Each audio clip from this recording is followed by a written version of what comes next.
Hi there, this is Heather of Shutterbug 101. Today I'll be doing a walkthrough of the Fuji X-E4 and its kit lens, the 27mm 2.8. Let's get started.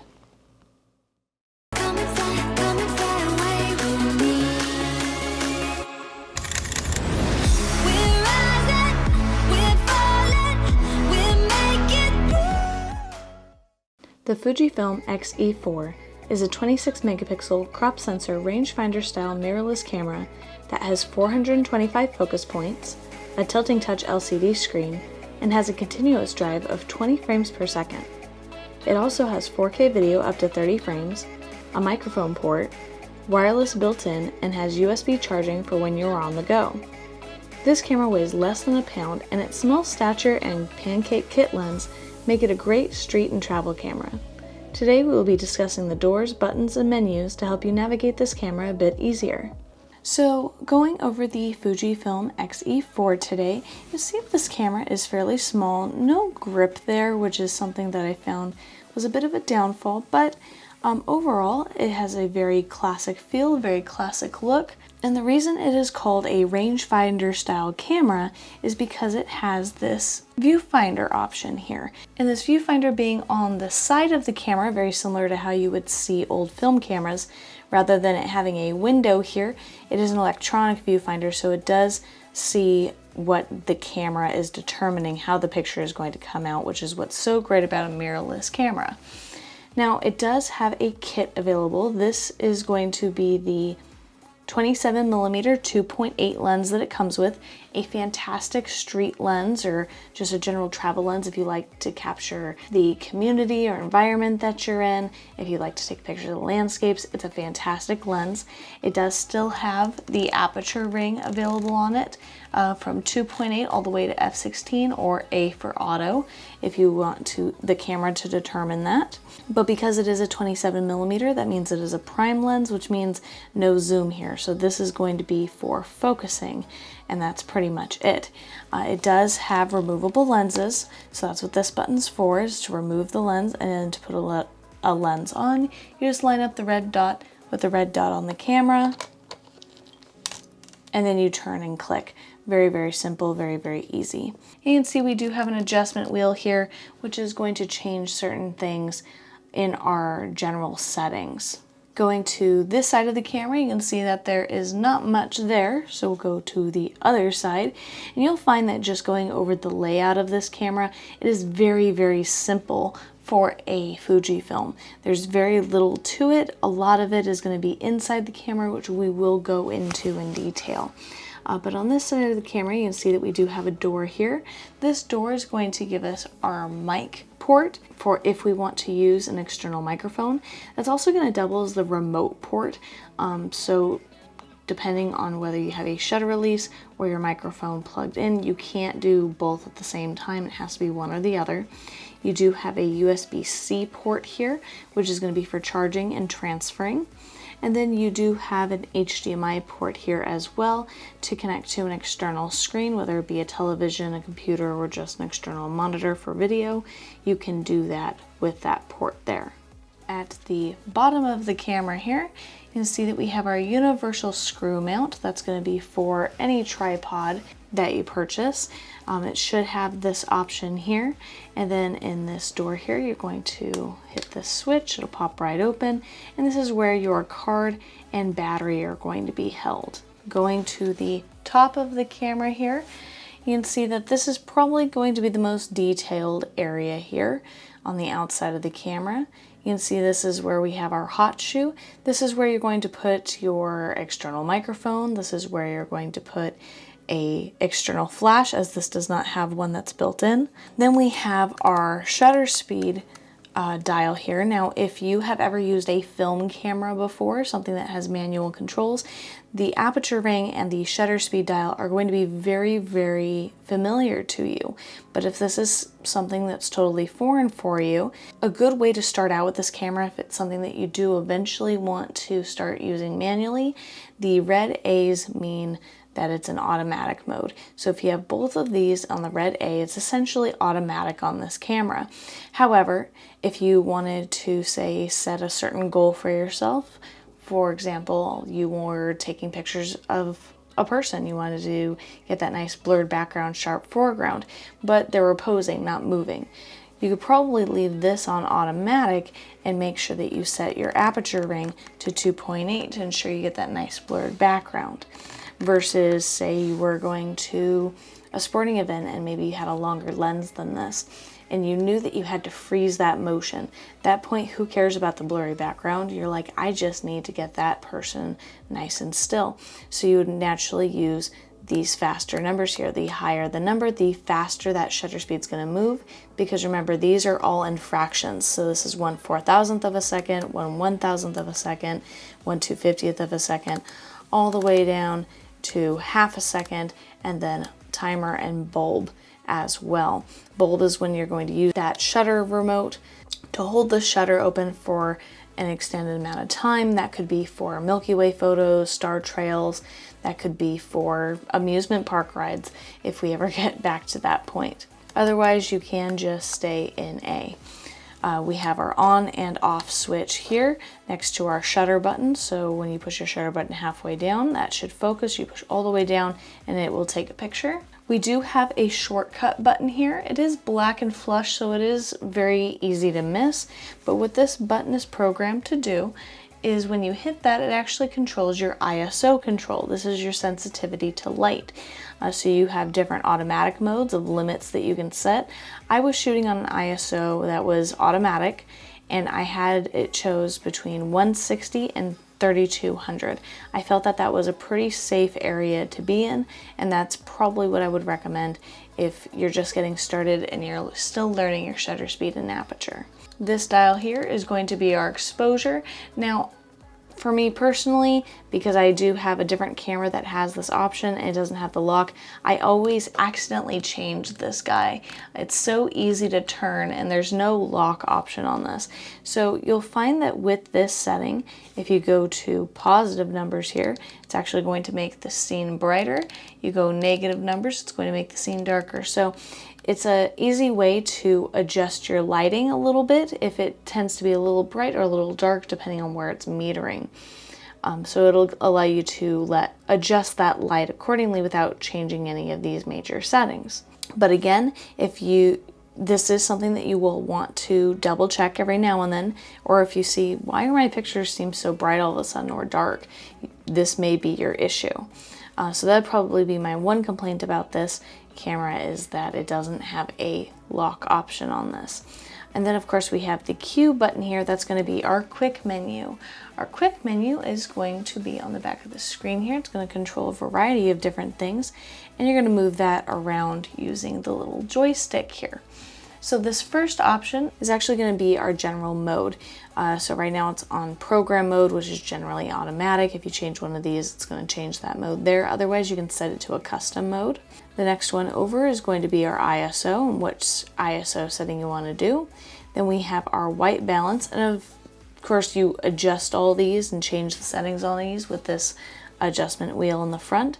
So I would just do general auto white balance unless you really want to dial in your temperature that you want for your photos. Then you have your dynamic range that you can change. You have your high ISO noise reduction if you want it to change that. Your image size, I like to shoot on RAW, so I have full control over my photographs, but you can do RAW, you can do JPEG, you can do JPEG and RAW. There's image quality, which is really just going to count for JPEG. I would always keep it in fine if you do JPEG at all. You have film simulation. So the great thing about Fujifilm is not just the classic look of a film camera, but also film simulations as well. So you have standard, you have Velvia, you have Pro Via in here, all sorts of different looks here. Ones that are going to be black and white, ones that are going to be sepia. Standard is what I like to keep it in unless I want to do something a little bit more creative, like with different black and white film options. But overall, I do more so in editing if I want to change those later. Then you can change your LCD brightness. You can change your face and eye detection settings. You can change your focus modes. So here you have AFS for autofocus single. That's going to be for a single subject, where if it finds the subject and the subject is still, it's going to lock on to that subject. You have MF for manual focus, that's when you would use that front ring on the lens. AFC is autofocus continuous for when a subject is moving, so it continually looks to focus on a moving subject. And then you're back to AFS. And then the last one here is a self timer if you need that as well. And then to exit this menu, the actual menu, or anything else that you may want to get just back to taking pictures, you just tap your shutter button halfway down and get you right back into the picture taking mode. Right, that brings us to the back of the camera here. So if you look at the viewfinder, you can actually see this little wheel here. This is going to be our diopter wheel to adjust your eye to this viewfinder if you decide to use that. I'm a major viewfinder user. I like to use this more than the screen unless I'm in an uncomfortable position where, you know, I don't want to lay on the ground or something like that. Then the screen becomes very helpful because it is tilt screen, which is nice. And what is really great is you can flip it up and you can actually get a selfie screen out of it, which is pretty darn cool. So it may not have an articulating screen, but it does have a flip up screen for when you want to do those selfies. This viewfinder does have a sensor here, so it's actually going to be on this side of the viewfinder. And when your face comes up to that, it turns that little viewfinder on instead of it triggering it on the screen. This button here is going to be your drive or delete button. So in the photo shooting mode here, and you hit this, it's going to give you all your drive options. Now you have still image for when you hit this shutter button. It's going to take one picture. You have your continuous modes, which is going to take up to 20 frames per second. You have your ISO bracketing, white balance bracketing, your auto exposure bracketing, HDR settings, panorama, or if you wanted to do multiple exposure. You also have filters on here, and then this is how you access your movie mode as well, which was kind of a bummer that I had to go into here and click down to movie to be able to take a video, which I find is always a bummer on some of these Fuji cameras, but they weren't made for doing video, so naturally it is just a feature. But this is how you would get to it, and you use the shutter button to start recording and stop recording from there. And then if you are on your playback, where you're viewing your pictures, so if you view here, this was an accidental picture I took, so I don't want that. I can use this button to delete it. You can delete the frames, selected frames, or all frames. I don't want to do that, so just this frame is fine. Yes, we would like to delete that, so we're going to do that, and that'll bring me back to the last video or picture that I did. And I don't want to do any more, so we're just going to hit the back button here, which is this display and back button, and then we're back to our play mode where you can play videos and use your joystick to go back and forth on pictures that you've taken. And then of course, if you want to exit this, you hit your shutter button halfway down to get right back into shooting mode. Here we have our auto exposure lock and our auto focus lock button, which is very, very handy. On the screen itself, you can change your touch options. So I have it touch to autofocus. You can do touch to shooting. You have your general information here from like shooting in RAW, how many pictures you have left, how much video you have left, your settings of your ISO, shutter speed, aperture. And if you would like to change this display, you just hit this display back button to pick out a display that you would like. But generally, I like this one right here. And it also shows you your battery level as well, which is really nice. Now, last but not least, we're going to go ahead and go over the menu. Now, this menu does have a lot in there. Like I said, this camera has a lot going on in the menu versus what's outside of the camera, which is a little bit different from a lot of models you see today. So it's just something to keep in mind that if you need to get to something, you may have to go through your menu here. Now they do have a tab here at the end. As you can see, it's grayed out because I don't have anything on it at the moment, but it's called My Menu. Now what you can do is, through all of these settings we're about to go through, you can pick out the most important ones that you may want to have access to on a regular basis and put it all into My Menu here. All you have to do is go to the My tab, and you know you'll be able to find it where it is instead of having to dig through all these other ones. So we'll go ahead and we'll get started here. There are some things I'm going to skip over or go over fairly quickly, just because I don't feel that a lot of viewers are going to take advantage of them very often. But If I do skip something and you would like me to go over it in more detail, please let me know in the comments below. I'll be sure to answer any questions that you have. So going into the menu here, you can see that on the very first tab is going to be the IQ menu, the image quality settings. So this is where you're going to pick your image size or quality, your raw recording if you'd like that uncompressed, lossless compressed, or compressed. I like to do it uncompressed, that way I again have as much quality and the most to work with when I'm editing. You have your film simulation again, you can see this in your quick menu, the Q button on the top. You can add a grain effect, your color chrome effect, color chrome, your white balance, again, these are also found in your quick menu. The derange priority, tone curve, color sharpness, clarity, all of these you can change from the quick menu generally. Your long exposure noise reduction, color space you want to keep on sRGB, you have pixel mapping here. You can select your custom settings, so how you can change it from program to custom. Edit or save your custom settings, auto update custom settings, mount adapter settings. And then we're down into the autofocus manual focus menu. This is all about focusing. So you have your focus area, where the camera's focusing, if it's just in the center, if you're considering the whole frame. Your focus mode, so that AFS, AFC, that MF that we talked about. Autofocus mode, the autofocus continuous custom settings. There's a lot of customization that you can do to these cameras, which is great. You can change your number of focus points, the pre-autofocus, autofocus illuminator, that's going to be this light right here that shines out to help it focus. You have your face eye detection settings if you're taking pictures of people, autofocus and manual focus options, manual focus assist, your focus checking to check your focus. You have interlock spot autofocus and interlock spot auto exposure and focus area, which I do recommend having on.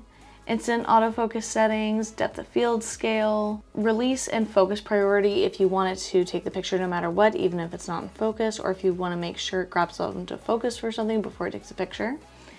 You have your autofocus range limiter, touchscreen mode, which touchscreen that you would like, and then we're into our shooting settings. You have your sports finder mode, pre-shot. You have your self-timer, save self-timer settings, self-timer lamp, that LED in the front to kind of blink for you. You have your interval timer shooting.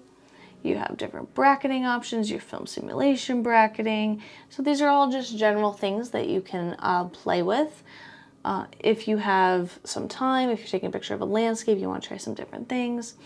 You have like your focus bracketing setting, your multiple exposure, your photo meter for where it's metering to take your pictures, where it's taking that light from, your shutter type, your flicker reduction for video. You have your image stabilization mode if the lens has that option, which this one does not, your ISO, and the wireless communication, which I will be going over in more detail in a future video of how to connect your Fuji camera to the Fuji app, where you can transfer pictures from the camera to your phone and use it as a remote control as well, which is really neat. Next here is your flash settings. Now, this is only going to be for if you have an external flash on this hot shoe. Other than that, none of these are really going to matter. Then we have your movie settings here. So you have your movie mode, if you want to shoot in HD versus 4K, how many frames. I was shooting at HD video at 60 frames. Your file format, if you want it at MP4. Your full HD high-speed record, your image stabilization mode, which again, only if the lens has that available, your audio settings, and then the mic and remote release to control that as well. And then the last one here is going to be your general setup options. So the user settings are going to be formatting your card, which I do want to stop here and express why this is so important. So I go over this on every camera walkthrough because it's really important for everyone to know, and some people go years without knowing what formatting is. Formatting your card means it's going to completely erase every piece of data off the card and reset it to how you purchased it out of the box. Now, the reason you would want to do this is because it gives you a nice fresh card, but you would never want to do that until you back up your pictures onto an online source, a physical source, your computer, whatever it is, to make sure they're safe, and then you format your card. And this is in a case where you would reuse your card. If you're the type of person to buy a new card for new circumstances, then don't worry about it. But every now and then it's really good to format because it keeps your card healthy and keeps very little risk of corruption low. If you just use delete or the trash can or delete it from the computer and then reuse it, it's just deleting the visible data there. It still has all that backup data and allows it to be overwritten. So after you overwrite that information over and over and over and over again, your card can actually lock you out, it can get corrupted, and then there's just turmoil and it's awful. I've had to deal with it way too many times. So just so you know what format is, and that I recommend that you do it every now and then, please keep that in mind that it is under the user settings. You have your date and time, the time difference, your language, your My Menu settings, sensor cleaning, sound and flash. You can reset your settings. So say you're playing with this new camera and you do something and all of a sudden the camera's doing something funny, you have no idea how to fix it. You can just go into your user settings and reset your settings there, and that should help fix the problem. And then we have our sound settings here, which will control the autofocus beep, the self-timer beep if you'd like that on, the shutter volume, shutter sound, playback volume, the screen settings. So you have your view mode settings, the viewfinder brightness, viewfinder color, if you want to do a color adjustment there, same for the LCD screen, the image display if you would like it to show after you take the shot. You have auto rotate displays, natural live view, framing guideline. This is all kind of the physical aspects of the screen itself. You shouldn't have to change these again once you find something that you like. So just keep those in mind, your quick menu background. And then we have our button and dial settings. So you have your focus lever setting, edit your quick menu. If you want to change things in your quick menu, you want different things to be available, you can do that here. Your function settings, your command dial setting, your shutter autofocus, your shutter auto exposure, shooting without the lens. So if you wanted to adapt say a film lens to this camera using an adapter, you would turn that on. Shooting without a card, I would personally have this off just because I like the camera to be able to remind me, hey, you got to put a card in me if you want me to save pictures, because I do forget that quite often. You have your focus ring operation, your auto exposure, autofocus lock mode, your auto white balance lock mode, your touchscreen settings, and then we have power management here. So auto power off after so much time, it's set to 2 minutes currently. You have your performance and your boost settings. And then we have our save data settings. So I would always keep the frame numbers on a continuous count. That way they don't save over the same number later on accident. You have save original image, edit file name, select a folder, and then you have your copyright info. And then we have just our general connection settings here. So our Bluetooth settings, PC autosave, Instax if you want to connect it to an Instax Fuji printer. Your connection mode, USB power supply setting, you do definitely want to have that on if you want to have the ability to charge on the go through the USB cord. Your general settings, your information, reset your wireless settings, and then we're back to user settings here. And that pretty much wraps up this camera. In general, I would say that this camera is fantastic for somebody that wants to do street photography but wants the ability to change out lenses, somebody that wants something small. It's not exactly pocket friendly, but it's close to it with it being a crop sensor and interchangeable lens. It's pretty darn cool. It definitely has that classic feel like most Fujis do, but it's very simplistic, so it's very easy to learn with, it's very easy to work with, and I think that you'll be very happy with the quality. So if you guys have any questions about this camera, please let me know in the comments below. I'll be happy to answer any questions or any details I didn't go over enough for you. If you want to see a different camera, maybe a lens comparison, I do have a list going here, so I will get to those. Believe me, when I see your recommendations, I do add them to my list, and I do see your comments and I appreciate your comments, so Thank you so much for supporting the channel, and until next time, keep your eye out for inspiration, Shutterbugs. Bye.